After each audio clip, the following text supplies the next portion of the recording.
थर कांप रही है, पूरा भाजपा थर कांप रही है। प्रशांत किशोर लगातार बांकीपुर सीट पर आगे चल रहे हैं। 15 राउंड की गिनती हो गई है।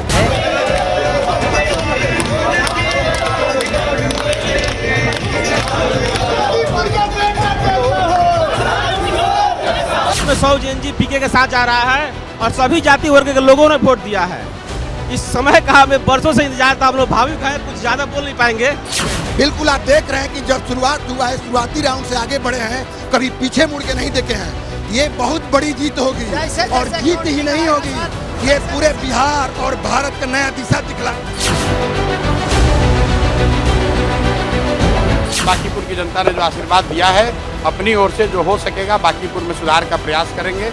अगले 2-3 महीने में आपको वो चीज दिखेंगी भी।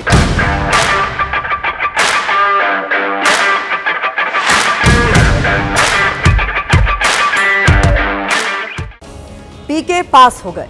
बिहार में बांकीपुर सीट पर हुए उपचुनाव में जीतकर प्रशांत किशोर ने यह साबित कर दिया कि वो चुनाव जितवा भी सकते हैं और खुद जीत भी सकते हैं। प्रशांत किशोर की यह जीत कई मायनों में अहम है, खास इसलिए क्योंकि बिहार की जिस बांकीपुर सीट पर जनसुराज पार्टी ने जीत दर्ज की है, वहां पिछले 3 दशक से बीजेपी का कब्जा रहा है। ये वो सीट है जहां से बीजेपी के अध्यक्ष नितिन नवीन आते हैं और पिछले 19 साल से बांकीपुर सीट नितिन नवीन के पास ही थी। लेकिन बीजेपी अध्यक्ष बनने और उनके राज्यसभा जाने के बाद ये सीट खाली हुई तो चुनाव हुए। इतना ही नहीं, सम्राट चौधरी के बिहार का सीएम बनने के बाद ये पहला बड़ा चुनाव था जिसमें बीजेपी को प्रशांत किशोर ने मात दी है। आज सुबह से जब चुनाव के रुझान आने शुरू हुए तो ऐसा लगा ही नहीं कि बीजेपी कहीं से भी पीके को टक्कर दे पा रही है। 32 राउंड तक वोटों की गिनती होनी थी, लेकिन हर राउंड में प्रशांत किशोर बाजी मार रहे थे।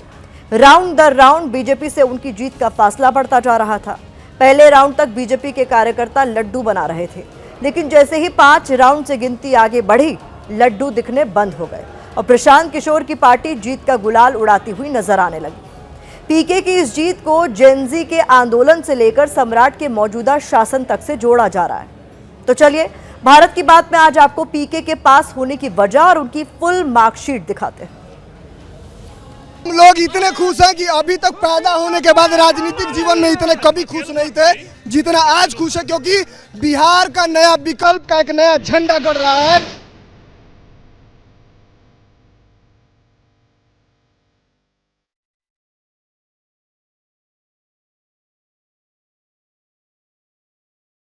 किशोर बिहार की राजनीति को करवट ले आए हैं, बदल रही है। जो राजनीति चल रही थी वो राजनीति चेंज हो चुकी है।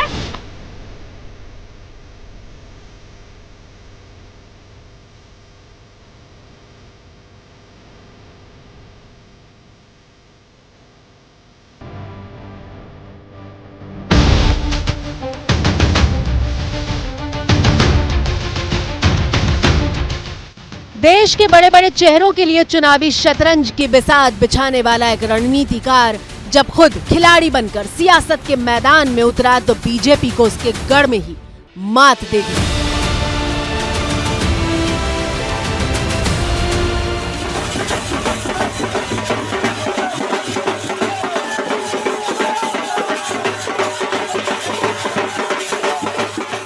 बिहार का नया विकल्प का एक नया झंडा गड़ रहा है।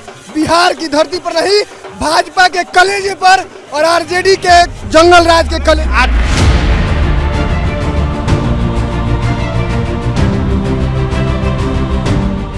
बांकीपुर में आपको वो चीज दिखेगी कि अगर ईमानदारी से कोई प्रयास करे तो निश्चित तौर पर लोगों की जिंदगी में फर्क लाया जा सकता है।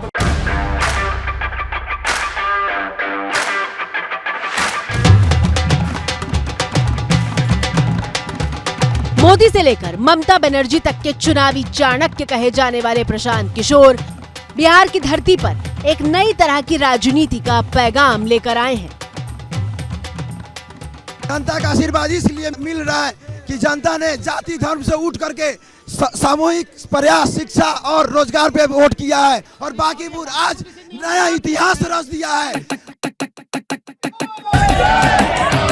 बिहार का सिस्टम नहीं, पूरे देश के सिस्टम हिला देंगे। बांकीपुर वो सीट जो बीजेपी के लिए उसका मान भी थी और अभिमान भी।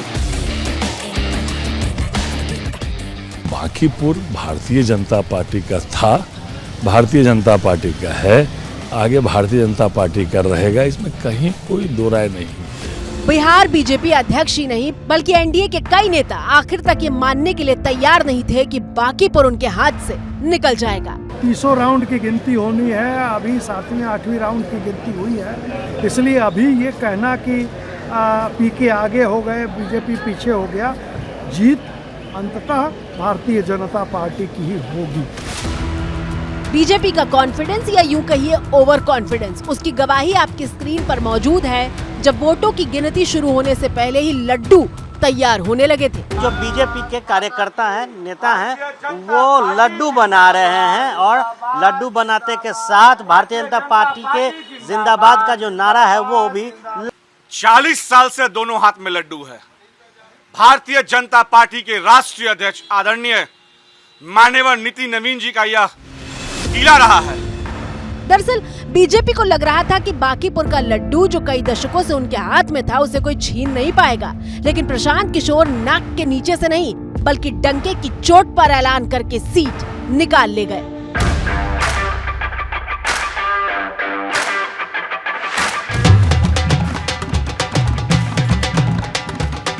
तीस बरस का जो गढ़ है वो सिर्फ 30 दिनों में ढह गया। वो सिर्फ इसलिए ढहा है कि बिहार के लोग भी चाहते हैं कि अब 4 किलो 5 किलो अनाज और जाति से ऊपर उठकर हम लोग के बच्चों के पढ़ाई रोजगार के लिए केंद्र सरकार और राज्य सरकार काम करे। अगर वो काम नहीं करेंगे तो आगे चुनाव के परिणाम उनको ऐसे ही देखने को मिलेंगे। प्रशांत किशोर वो खिलाड़ी हैं जो राजनीति के दांव पेच भी जानते हैं और नेताओं वाली डायलॉग बाजी करने में भी माहिर हैं। इतने वोट से भाजपा हारेगी कि जीवन में कभी ये कहने का दुस्साहस नहीं कर पाएंगे कि हम लोग कुत्ता बिल्ली को भी खड़ा करेंगे तो चुनाव जीत जाएगा। कितने वोट से हारेंगे। प्रशांत किशोर ने ये बयान किसी एक चुनावी सभा में नहीं दिया, बल्कि घूम घूम कर बांकीपुर की जनता के सामने बीजेपी के अहंकार की तरह पेश करते रहे।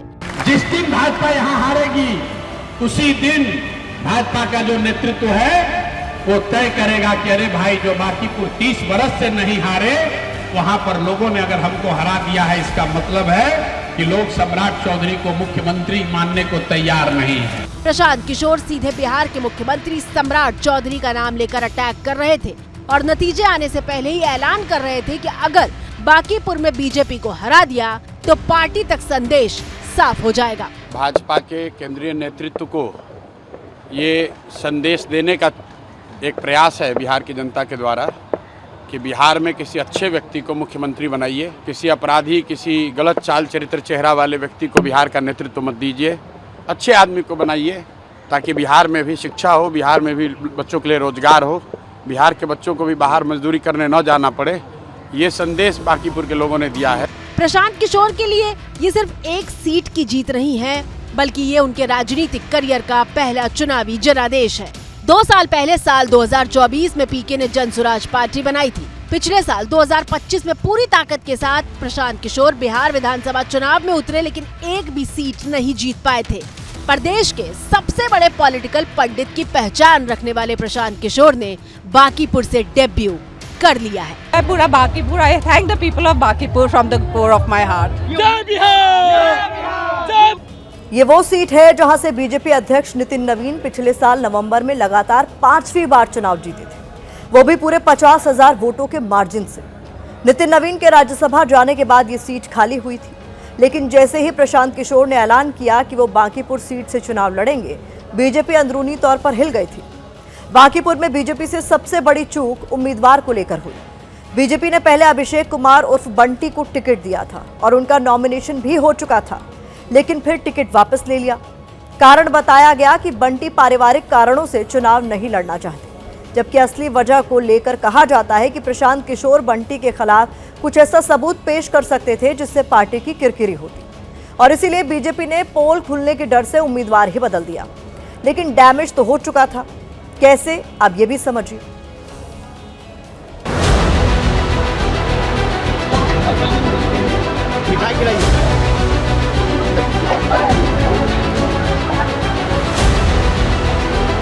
तस्वीरें पिछले महीने की हैं, जब अभिषेक कुमार और बंटी को बीजेपी ने बांकीपुर से उम्मीदवार बनाया था और कार्यकर्ता खुशी से फूले नहीं समा रहे थे।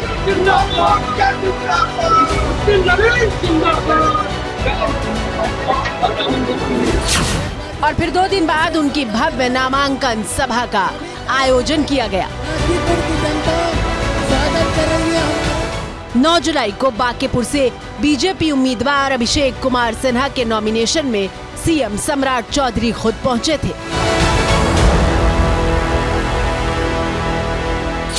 आप देखिएगा जितने उम्मीदवार हैं, कार्यकर्ता एक ही लड़ रहा है, उसका नाम अभिषेक बंटी है, दूसरा कोई कार्यकर्ता नहीं। भारतीय जनता पार्टी का वास्ट टावर बहुत मजबूत होता है। हमारे राष्ट्रीय अध्यक्ष जी बोलते हैं कि आप जो काम करते हैं, आपका वास्ट टावर आपको देखता है कि आप क्या कर रहे हैं। लेकिन बांकीपुर में बीजेपी चूक गई और कहा गया कि उनका होमवर्क कमजोर पड़ गया। जनता देने जा रही है 3 अगस्त। कहा गया कि बंटी के माता पिता चारा घोटाले मामले में दोषी हैं, इसलिए बीजेपी ने पोल खुलने की डर से उम्मीदवार को बदल दिया। हालांकि राजनीति के जानकार बताते हैं कि उम्मीदवार बदलना उतनी बड़ी चूक नहीं थी अगर बीजेपी ने किसी चर्चित चेहरे को उम्मीदवार घोषित कर दिया होता।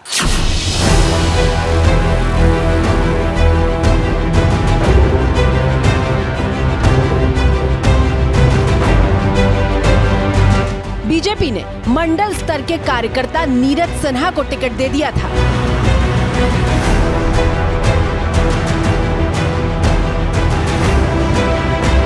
नीरज सिन्हा के तौर तरीकों ने विरोधियों को मौका दे दिया। कुल मिलाकर बीजेपी प्रशांत किशोर के कद का उम्मीदवार टक्कर में नहीं उतार पाई। लोग बता रहे थे कि बांकीपुर इतना मजबूत किला है भाजपा का कि कोई कैंडिडेट नहीं मिलता यहाँ लड़ने के लिए, और अभी भाजपा को नहीं समझ में आ रहा है कि किसको लड़ाएं। जिसको खड़ा किया वो आदमी भाग गया, अब दूसरे आदमी को लेकर आए हैं। आप तय जानिए 3 तारीख को इनको मुकम्मल यहाँ पर शिकस्त दी जाएगी। हालांकि नीरज सिन्हा को बांकीपुर से जिताने के लिए बीजेपी ने पूरी ताकत झोंक दी थी। सम्राट चौधरी और नितिन नवीन एक साथ उनके लिए वोट मांगते नजर आए थे। नीरज सिन्हा जी को ही नहीं जिताने जा रही है, बल्कि अपने पूर्व के माननीय विधायक जो पिछला 10 दिन में जो नेता आपके यहाँ कभी 5 बरस आते नहीं थे, भाजपा का बड़ा बड़ा सांसद, मंत्री, विधायक, नेता, अभिनेता गली गली घूम रहा है। किसी को मनाया जा रहा है, किसी को समझाया जा रहा है, किसी को खरीदा जा रहा है, किसी को डराया जा रहा है। ये हमारी ताकत नहीं है। एक अदना सा आदमी प्रशांत किशोर खड़ा है और पूरा भाजपा थर थर कांप रही है। ये आपकी ताकत है मेरे भाई।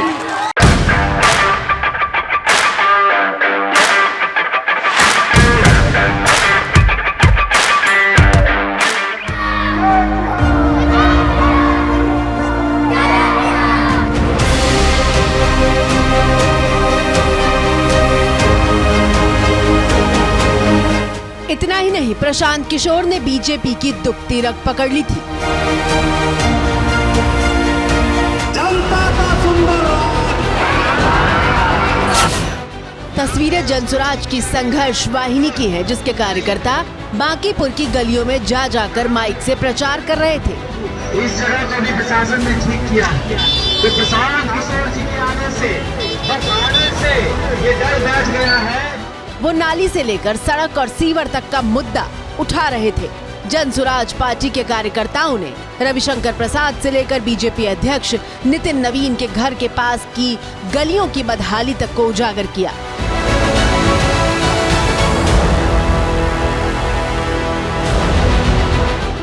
असर ऐसा हुआ कि चुनाव के वक्त जब आचार संहिता लगी हुई थी, तभी सड़क बनवानी भी शुरू कर दी गई थी। ये गड्ढा बना हुआ था और प्रसाद जी जब यात्रा शुरू करने वाले थे, लोगों के बीच संदेश गया कि प्रशांत किशोर मैदान में हैं तो उनके मुद्दों की बात हो रही है। लग चुका है, ये गड्ढा था, इससे जो है कहीं न कहीं लगा दिया गया है। तो ये आपने जनसुराज को, प्रशांत किशोर को जिताया, तो एक बात के लिए आप निश्चिंत हो जाइए कि आपको ये मालूम होगा कि कोई एक आदमी ऐसा है जो बिना किसी लालच के, बिना किसी डर के आपके और आपके हक की बात पूरी मजबूती से पूरे बिहार में, देश में उठाएगा। बांकीपुर में मुख्य मुकाबला 3 तरफा था, बीजेपी, आरजेडी और जनसुराज। आरजेडी की रेखा गुप्ता का तीसरे स्थान पर सिमटना दिखाता है कि विपक्षी वोट का बड़ा हिस्सा जनसुराज की तरफ शिफ्ट हुआ, जिसने सीधे बीजेपी विरोधी वोट को एक तरफा कर दिया। और इस बार वोटर साइलेंट नहीं था, बल्कि खुलकर बोल रहा था कि प्रशांत किशोर को वोट किया है। मुस्लिम मोहल्लों से जो भी ग्राउंड रिपोर्ट्स आ रही थी वो कह रही थी कि जनसुराज आएगा। मतलब यह कि पीके ने न सिर्फ एनडीए के वोट में डेंट किया, बल्कि आरजेडी का वोट भी अपनी तरफ खींच लिया। आरजेडी कमजोर पिच पर थी और तेजस्वी जमीन पर दिखाई नहीं दे रहे थे। पिछले चुनाव में जिन्होंने आरजेडी को वोट किया था उन्होंने पाला बदल दिया। इतना ही नहीं, जनजी के वोट से लेकर भरत तिवारी एनकाउंटर से नाराज ब्राह्मण वोटरों ने भी पीके की इस पहली जीत में बड़ी भूमिका अदा की। भाजपा को हराइए, स्कूल का बस्ता का बटन दबाइए और आपको परिवर्तन अपने आप दिखेगा। सबसे जरूरी बात यह कि प्रशांत किशोर ने किसी जाति और धर्म के मुद्दे पर नहीं, बल्कि बिहार को समृद्ध बनाने के मुद्दे पर चुनाव लड़ा। बिहार विधानसभा चुनाव में करारी शिकस्त मिलने के बावजूद पीके ने अपना एजेंडा नहीं बदला था। वो इस बार भी नई तरह की राजनीति की बात कर रहे थे। ये वोट सरकार बनाने बिगाड़ने की नहीं है, भाजपा का सरकार है, आगे रहेगा। लेकिन एक बार अगर आप इनको हरा दीजिएगा तो आपकी पूंछ बढ़ेगी, जनता की पूंछ बढ़ेगी, बिहार की पूंछ बढ़ेगी, बिहार में एक नई राजनीति की शुरुआत हो जाएगी। प्रचार का तरीका भी पारंपरिक राजनीतिक तौर तरीकों से बिल्कुल अलग था। बड़ी बड़ी रैलियों की जगह पीके वार्ड और मोहल्ला स्तर की छोटी बैठकों के साथ साथ डोर टू डोर जाकर सीधा संवाद स्थापित कर रहे थे। एक बार जाति, धर्म, दल और नेता के अंधभक्ति से ऊपर उठ के बिहार के बेहतरी के लिए, अपने बच्चों के शिक्षा और रोजगार के लिए, बिहार में एक नई राजनीतिक व्यवस्था बनाने के लिए वोट दीजिए। प्रशांत रात 8 बजे से लेकर आधी रात तक पदयात्रा पर निकल जाते थे। स्थानीय मुद्दे यानी ट्रैफिक से लेकर जल जमाव जैसे विषयों पर फोकस करके जाति से ऊपर उठने का नैरेटिव सेट करने में जुटे थे और वो इसमें कामयाब रहे। पहली बार बिहार में जाति का बंधन, धर्म का बंधन, राजनीतिक दलों का बंधन, विचारधारा का बंधन टूटा है। इस बार आप देखेंगे कि चाहे कोई भी एरिया हो, चाहे कोई भी जाति का ये हो, वर्चस्व हो किसी बूथ पर या किसी वार्ड में, इर्रेस्पेक्टिव ऑफ दैट जनसुराज ने उनका समर्थन पाया है। रणनीतिकार से जननेता बनने के बाद पीके पहली बार खुद मैदान में थे और अपने पहले पॉलिटिकल टेस्ट में वो पास हो गए। राष्ट्रीय स्तर पर ये सबसे ज्यादा चर्चा वाला उपचुनाव बना।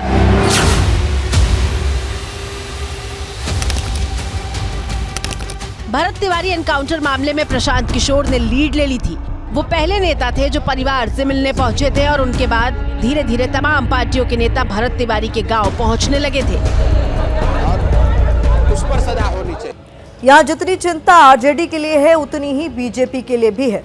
दरअसल पिछले साल नवंबर महीने में नीतीश कुमार के नाम पर बिहार में एनडीए को प्रचंड बहुमत मिली थी, लेकिन एनडीए की सरकार बनने और सीएम बनने के कुछ ही वक्त बाद नीतीश कुमार हट गए और पहली बार बिहार में बीजेपी का मुख्यमंत्री बना।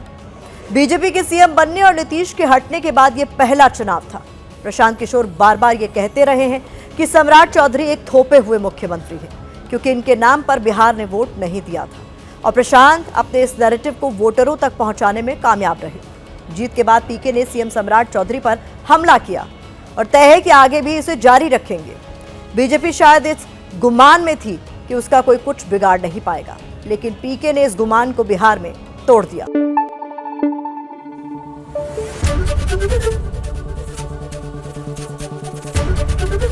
एबीपी न्यूज आपको रखे आगे।